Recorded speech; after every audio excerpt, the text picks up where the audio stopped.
इन मसाले पकौड़ियों की। देखिए तेल इस तरह जैसे हम बिरयानी की तेल लगाते हैं, सेम इसी तरह इसकी तेल लगेगी।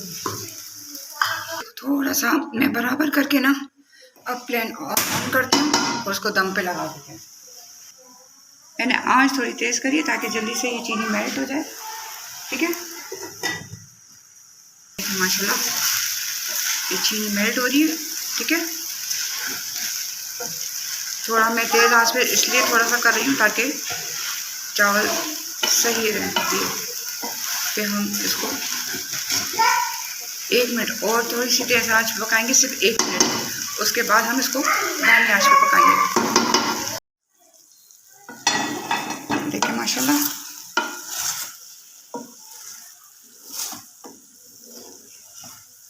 ठीक है।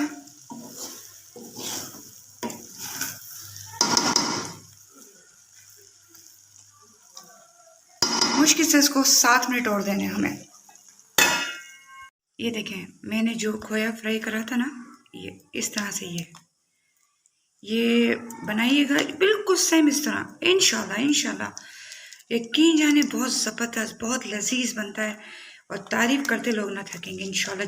जो खाएगा इसको ये पूछेगा ज़रूर कि क्या है, क्योंकि ये इस तरह से इसकी गुठलियाँ रह जाएंगी ना, और ये जो हम खाएंगे और ये हर निवाले में गुठलियाँ इसकी आएंगी तो बहुत लजीज लगेगा।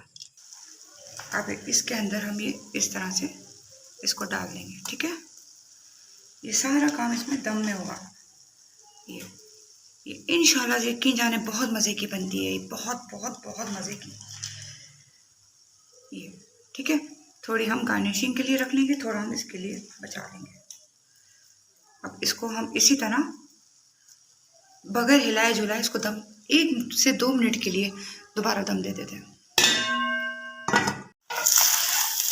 सही है, अब हम फ्लेम ऑफ कर देंगे। हाँ, इस तरह से रहेगा ना इंशाल्लाह। आपको जो देखेगा ना वो तो ये कहेगा हाय कीमे चावल हैं, तो जब खाएगा वो कहेगा वाओ। तो ये देखें माशाल्लाह